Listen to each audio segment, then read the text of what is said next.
वजीर आजम के सर पर नाअहली की तलवार लटकने लगी है। तौहीन अदालत पूरी हुकूमत ने की है। हुकूमत ने पैसे देने से इनकार तो नहीं किया है, बड़ा शानदार बेंच बनाया है, उसमें कोई सीनियर जज नहीं है। जो जज भी आपके फैसले से इख्तलाफ करता है आप उसको बाद में बेंच से निकाल देते हैं। उमरता बंदियाल साहब जो हैं कानून के खिलाफ पिटीशन सुनने जा रहे हैं। जिस काजी फाइज ईसा और उमरता बंदियाल साहब के दरमियान जो मुलाकात हुई है उससे मुस्बत इशारे मिले हैं।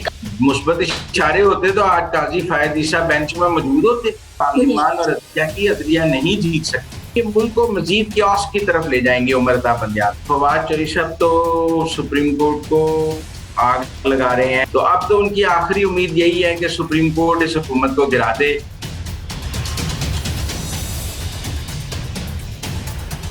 अस्सलाम वालेकुम, मुझे कहते हैं सोबिया अशरफ और आप देख रहे हैं प्रोग्राम अंदर की बात मुजम्मिल सोहरवर्दी के साथ।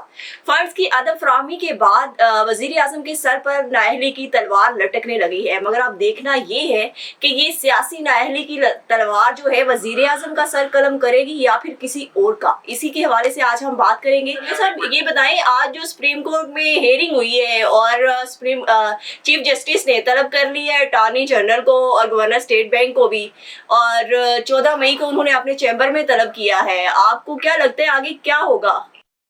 लेकिन जो नोटिस जारी हुआ है उसमें तो बताया चीफ जस्टिस ने ये लिख दिया है कि तौहीन अदालत पूरी हुकूमत ने की है, उन्होंने फेडरल गवर्नमेंट के ऊपर जिम्मा लगाया है। अब हुकूमत में तो सारी काबीना आ सकती है, हुकूमत में सारे लोग आ सकते हैं, तो क्या वो पूरी हुकूमत पर तौहीन अदालत लगाने लगे हैं क्योंकि कैबिनेट का फैसला था। लेकिन इसमें एक कानूनी पोजीशन ये भी है कि अभी हुकूमत ने पैसे देने से इनकार तो नहीं किया है। पैसे देने के लिए हुकूमत ने एक फाइनेंस बिल पार्लियामान में पेश किया है जो कायमा कमेटी को मूव हुआ है, और कायमा कमेटी के बाद वो कौमी असेंबली में आएगा। हो सकता है कौमी असेंबली उसको मंजूर कर ले और पैसे दे दिए जाएं, और हो सकता है कि कौमी असेंबली उसको मंजूर ना करे। तो मेरे ख्याल में उमरता बंदियाल साहब ने जिस तरह सो मोटो लेने में जल्दी की थी और जिसके नतीजे में एक तनाजा पैदा हो गया कि अगर वो हाई कोर्ट और supreme court, Peshawar high court को और लाहौर हाई कोर्ट को फैसला करने देते और उनकी अपीलें सुनते, तो आज इलेक्शन की तारीख के हवाले से ये तनाजा मौजूद ना होता। तनाजा तो उनके सो मोटो से हुआ। इसी तरह से उन्होंने अब ये नोटिस दिया है, ये भी मुझे लगता है कि उनको इंतजार करना चाहिए था कि पार्लियामान से अगर बिल मंजूर हो जाता है तो इस नोटिस की शायद जरूरत ही ना पड़ती, पैसे दे दिए जाते, और अगर मुस्तरद हो जाता तो फिर वो जरूर बात कर सकते थे। अब 14 तारीख को सेक्रेटरी खजाना और गवर्नर स्टेट बैंक कह देंगे कि जी पार्लियामान से मंजूरी के लिए भेज दिया है, तो वो क्या कहेंगे कि इन पैसों की पार्लियामान से मंजूरी की जरूरत नहीं है, आप पार्लियामान से मंजूरी के बगैर ये पैसे हमें दे दें। पाकिस्तान के आइन और कानून के तहत पैसे पार्लियामान की मंजूरी से ही खर्च हो सकते हैं। मंजूरी आप पहले लें या बाद में लें, लेकिन मंजूरी जरूर लेनी है। अब चूंकि मंजूरी का अमल जारी है, मुझे नहीं लगता कि उमरता बंदियाल साहब को जल्दी क्या है, वो 4-6 दिन इंतजार कर लेते, ज्यादा अच्छा फैसला हो सकता उसमें। लेकिन देखे ना, उन्होंने सिर्फ यही एक केस 14 के लिए मुकर्रर नहीं किया, उन्होंने 13 तारीख के लिए जो कौमी असेंबली और सेनेट दूसरी दफा बिल पास हुआ है जिसमें प्रैक्टिस एंड प्रोसीजर बिल, जिसमें सुप्रीम कोर्ट के चीफ जस्टिस के बेंच बनाने के अख्तियार कि वो मिलकर बनाएंगे, सुमोटोव लेने के अख्तियार, और फिर सुमोटोव पर 184(3) में अपील के हक के हवाले से कानून साजी की है, उसके लिए भी एक बेंच बना दिया है। बड़ा शानदार बेंच बनाया है, उसमें कोई सीनियर जज नहीं है, उसमें काजी फाइज ईसा नहीं है, सरदार तारिक नहीं है, अतर मनिल्ला नहीं है, जमाल मंदोखिल नहीं है, उसमें आप समझे कि वो जो है जिन्होंने अब तक डिसेंट नोट दिए हैं चीफ जस्टिस के खिलाफ, 7 जज जो 7 सीनियर जज हैं वो नहीं है, उनके वही इजाजुल हसन, मुनीब अख्तर, मुजाहिर अली नकवी, शाहिद वहीद, जो उनके अपने 8 जज हैं, उन्होंने उनके साथ वो बेंच बना लिया है सीनियर जजेस के बगैर। ये भी एक तनाजा पैदा होगा कि आपने जब कोई कानून के बारे में सुनना है तो आप फिर जूनियर जजेस के साथ बैठकर सुनेंगे और सीनियर जजेस को उस बेंच में नहीं बिठाएंगे। जो जज भी आपके फैसले से इख्तलाफ करता है आप उसको बाद में बेंच से निकाल देते हैं या उसको उसके साथ फिर बेंच नहीं बनाते हैं।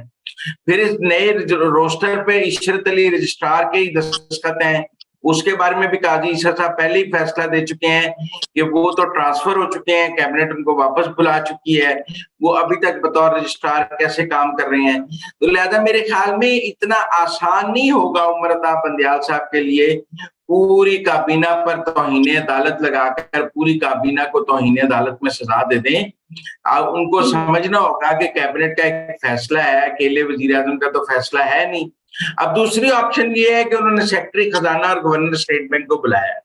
वो सेक्रेटरी खजाना और गवर्नर स्टेट बैंक को कहें कि किसी पार्लियामान की अप्रूवल की जरूरत नहीं है, 90 दिन में इलेक्शन होने हैं, ये आईनी जरूरत है, आप डायरेक्ट पाकिस्तान के खजाने से पैसे इलेक्शन कमीशन को दे दें, इसके लिए किसी मंजूरी की जरूरत नहीं है, जब सुप्रीम कोर्ट हुक्म दे रहा है तो आप पैसे दे दें। लेकिन क्या पाकिस्तान के आईन और कानून में ये लिखा हुआ है कि पैसे देने के मामला पार्लियामान की बजाय सुप्रीम कोर्ट की मंजूरी से होंगे? फिर कल को बजट भी सुप्रीम कोर्ट में पेश कर दिया जाएगा कि आप इस बजट को मंजूर कर दें और एक 3 या 5 रुकनी बेंच जो है वो सालाना बजट मंजूर कर दिया जाएगा, उसके लिए पार्लियामान में जाने की तो जरूरत ही नहीं होगी। कल को सुप्रीम कोर्ट कहेगा कि बजट मंजूर करना एक आईनी मजबूरी है और एक आईनी जरूरत है, और अगर पार्लियामान में बजट फंस गया और पार्लियामान के लोग बजट पास नहीं कर रहे हैं तो चूंकि मुल्क चलना है और आईनी जरूरत है, लिहाजा सुप्रीम कोर्ट बजट पास कर देता है। फिर क्या क्या काम करेगा सुप्रीम कोर्ट? मेरे ख्याल में उमर अताब बंदयाल साहब जो हैं वो एक पुल सरात पे चलते चलते गिर जाएंगे। इस तरह अगर वो पूरी हुकूमत को तौहीन अदालत में सजा देना चाहते हैं, देखिए ना, शहबाज शरीफ को अकेले तो सजा दी नहीं जा सकती क्योंकि शहबाज शरीफ ने। पर मुजम्मिल साहब, राना सनाउल्लाह का कल कहना था, वजीर दाखिला जो है उनका कहना था कि जस्टिस काजी फाइज ईसा और उमर अताब बंदयाल साहब के दरमियान जो मुलाकात हुई है उससे मुस्बत इशारे मिले हैं, काफी मामला तय पा गए हैं। तो क्या आप समझते हैं कि ये फिर वो जो दावा कर रहे थे गलत है? मुस्बत इशारे होते तो आज काजी फायद ईसा बेंच में मौजूद होते। आज जो 8 रुकनी बेंच बनाया उन्होंने वो प्रैक्टिस एंड प्रोसीजर बिल के खिलाफ उड़ाने के लिए उसके में वो काजी फायद ईसा, अतर मनिल्ला, मंसूर अली शाह, जमाल मंदोखेल और सरदार तारिक, ये सारे जो सीनियर जजेस हैं जिन्होंने पहले डिसेंट नोट दिए हैं, जो चीफ जस्टिस से इख्तलाफ कर रहे हैं, वो इस बेंच का हिस्सा होते। कम से कम इस पिटीशन को सुनने के लिए ही चीफ जस्टिस फुल कोर्ट बना लेते कि आप पार्लियामान के बनाए हुए एक कानून के खिलाफ पिटीशन सुनने जा रहे हैं, आप 15 के 15 जज बैठ जाए, फुल कोर्ट बना दें। लेकिन आप फुल कोर्ट उस पर भी नहीं बना रहे और आपने जूनियर 8 जजों के साथ उसको सुनने का फैसला किया है। मुजम्मिल साहब, इससे तो फिर एक नए तनाज़े का आगाज हो गया ना, क्योंकि कल हुकूमत ने ये दावा किया है कि अगर अदालत जो है वो प्रैक्टिस एंड प्रोसीजर बिल को जो है मुस्तरद कर देती है तो फिर भी पार्लियामान में जो है वो मुनासिब इक़दाम उठाया जाएगा। तो फिर ये तो एक नया तनाज़ा, पार्लियामान उसको दोबारा मंजूर कर लेगी। ये कितनी दफा उसको सेटिसाइड करेंगे? पार्लियामान जो है वो मजीद कानून साजी करेगी जिसमें सुप्रीम कोर्ट के दीगर अख्तियारात को भी रोका जा सके। इस लड़ाई में पार्लियामान और अदलिया नहीं जीत सकती क्योंकि पार्लियामान सुप्रीम है। कानून आइन बनाने का अख्तियार पार्लियामान के पास है। ये तो सुप्रीम कोर्ट ने ले लिया है ना कि आप 63A में कॉन्स्टिट्यूशन को रीराइट कर लें, आप सदर को जबरदस्ती इंतखाबात की तारीख देने का ऐलान कर दें, आप हाई कोर्ट में चलती प्रोसीडिंग्स पर सू मोटो ले लें, लेकिन इन चीजों के आइन और कानून में तो गुंजाइश नहीं है। अब क्या 14 तारीख को जब सेक्रेटरी खजाना और गवर्नर स्टेट बैंक कहेंगे कि बिल पार्लियामान में पेश हो चुका है